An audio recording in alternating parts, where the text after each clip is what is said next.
Halo adik-adik semua, selamat bertemu di program kita. Mari belajar dan bertumbuh di dalam Tuhan Yesus.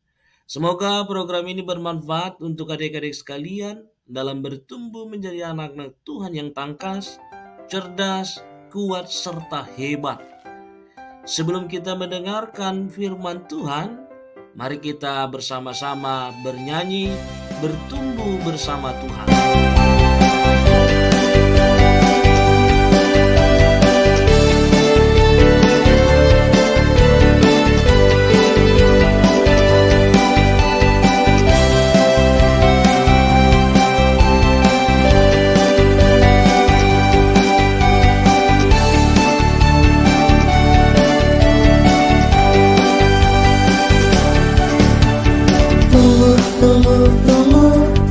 Tumbuh bersama Tuhan. Kuat karena Tuhan. Besar, imanku semakin besar.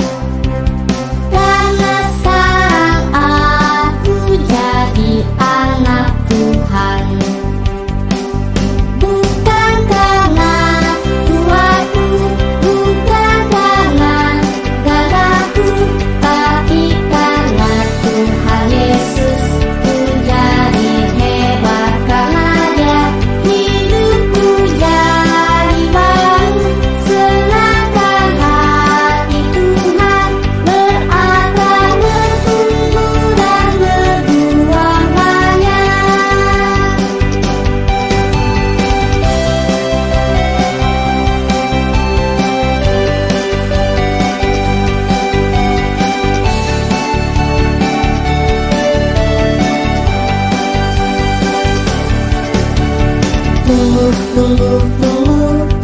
Tumbuh bersama Tuhan.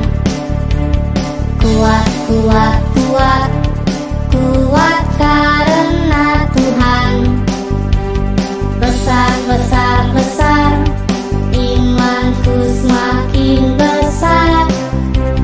Karena sekarang aku jadi anak Tuhan.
Selamat hari Minggu adik-adik.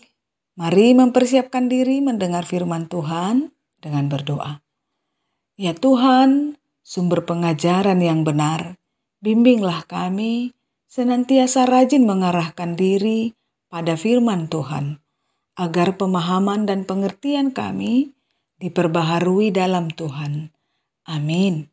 Minggu hari ini, 7 April 2024, dengan tema Nikodemus, aku mau belajar, dari Nas Alkitab Yohanes 3 ayat 1 sampai 6. Kali ini adik-adik, kita akan lebih dalam mengenal tentang Nikodemus serta teladan yang dapat kita lakukan untuk menambah keteguhan beriman kepada Yesus.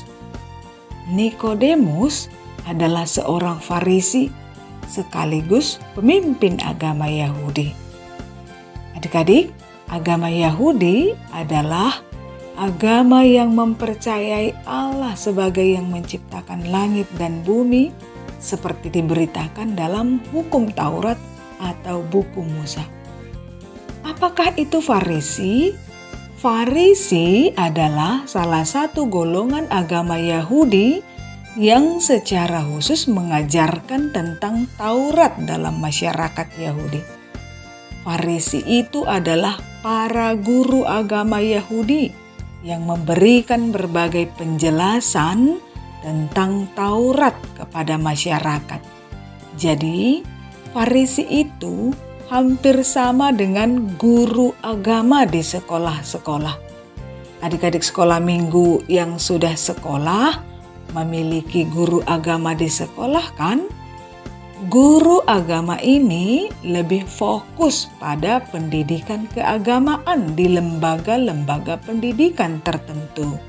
Berbeda dengan pendeta yang lebih fokus pada pengajaran firman Allah di dalam bait Allah. Nah, adik-adik, Nikodemus, guru agama Yahudi itu datang ke hadapan Yesus pada saat malam hari untuk berbincang-bincang. Nikodemus memulai pembicaraan dengan mengaku Yesus sebagai rabi atau guru. Boleh jadi Nikodemus menghormati Yesus sebagai sesama guru atau pengajar agama. Atau mungkin juga Nikodemus menghormati Yesus sebagai guru atau pengajar yang lebih terkenal dibandingkan dengan dirinya. Sebab Yesus mampu melakukan tanda-tanda ajaib atau tanda-tanda mukjizat. Nikodemus mengakui keberadaan Allah yang menyertai Yesus dalam melakukan berbagai mukjizat itu. Itulah pengenalan Nikodemus terhadap Yesus. Nikodemus tidak mengenal bahwa Yesus itu adalah Allah sendiri yang datang ke dalam dunia ini. Oleh sebab itu, Yesus menjelaskan bahwa seseorang akan melihat kerajaan Allah melalui kelahiran kembali.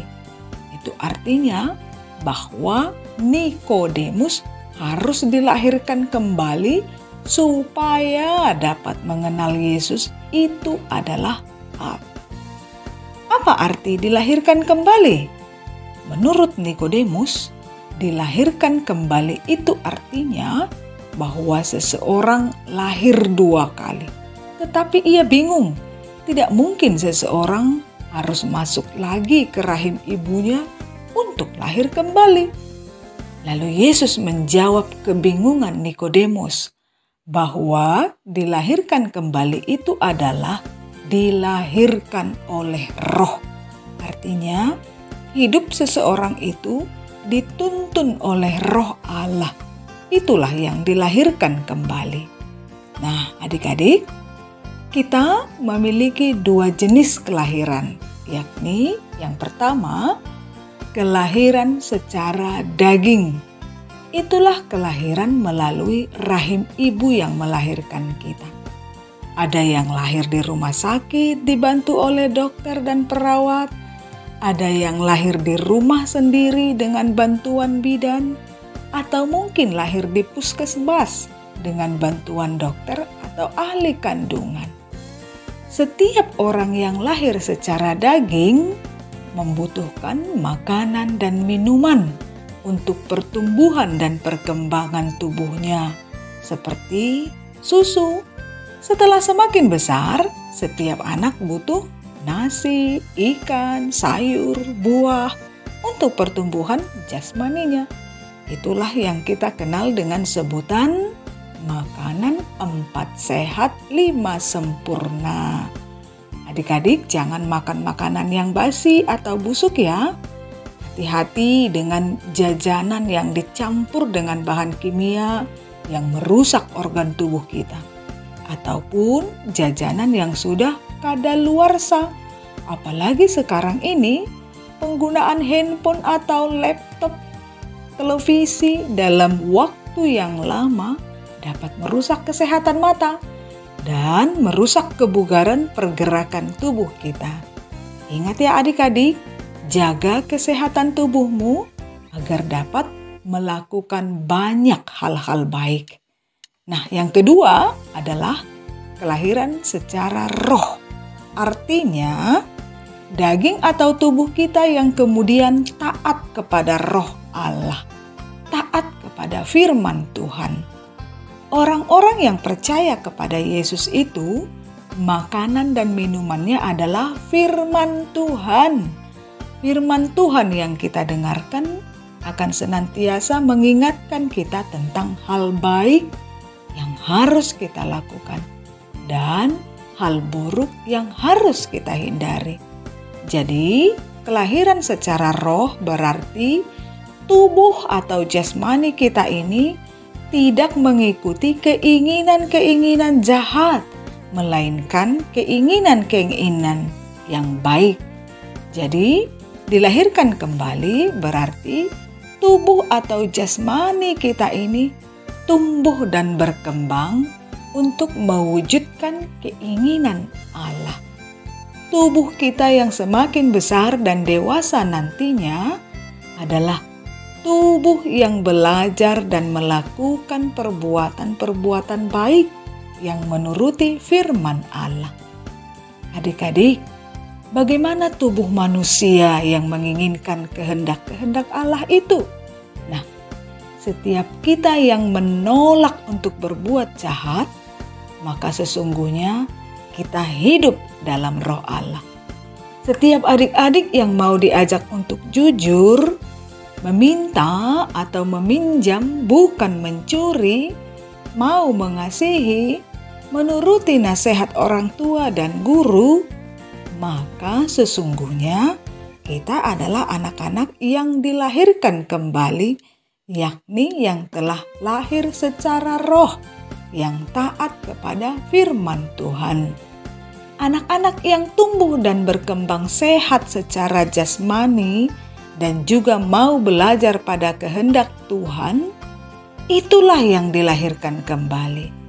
Oleh karena itu, adik-adik, mari kita hidup dengan makanan sehat dan mari belajar firman Tuhan agar kita senantiasa taat. Amin. Mari kita berdoa. Terpujilah Tuhan yang telah hadir dalam dunia ini untuk mengingatkan kami bahwa kami harus hidup untuk kemuliaan Tuhan. Ajarlah kami untuk senantiasa rajin mendengar dan belajar dari firman Tuhan, agar tubuh kami ini terlatih untuk segala kehendak-kehendak Tuhan. Amin. Ayat hafalan yakni dari Galatia 2 ayat 20. Namun aku hidup, tetapi bukan lagi aku sendiri yang hidup, melainkan Kristus yang hidup di dalam aku. Dan hidupku yang kuhidupi sekarang di dalam daging adalah hidup oleh iman dalam Anak Allah yang telah mengasihi aku dan menyerahkan dirinya untuk aku. Demikian firman Tuhan hari ini adik-adik.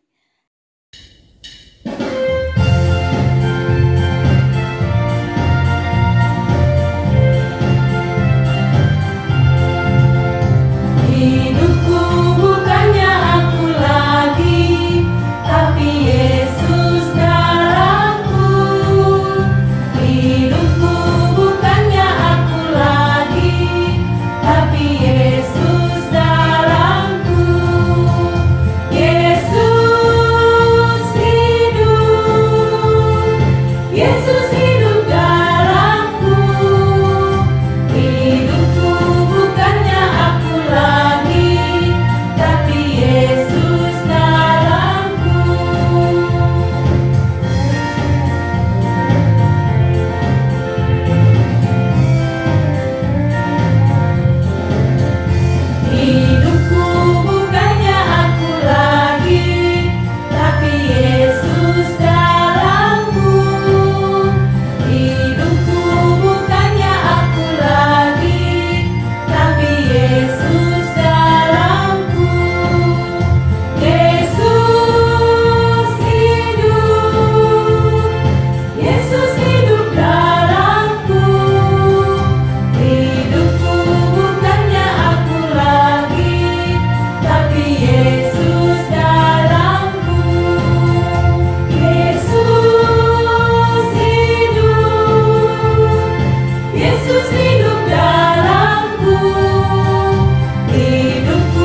Selamat hari Minggu. Salam. Hidup